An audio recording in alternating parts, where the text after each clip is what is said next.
Recently, I heard a sermon about what we release in the atmosphere with our words.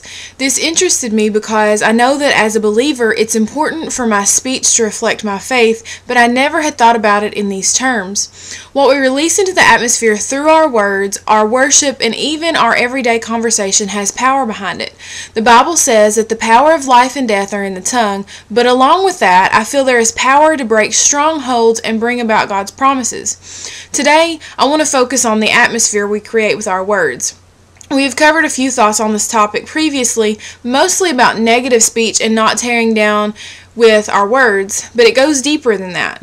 This is about actually creating an atmosphere where God can dwell. You may be thinking, that sounds good, but how do I do it? The best way to get someone to show up is to invite them.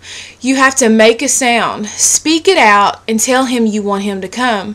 The Bible says that the eyes of the Lord are looking for someone in the earth that he may show himself strong to, whose hearts are toward him. This means he is looking for someone to invite him, someone who wants him to come in and move on their behalf. He's ready to act. This may all seem very simple, and it is, but how often do we miss a move of God because we neglected to invite him to our service?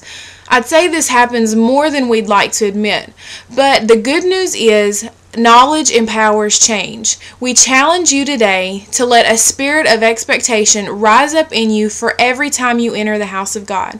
Take a few minutes to pray and welcome him into your atmosphere. As always, there's the scriptures at the end of the blog, and I'll see you tomorrow.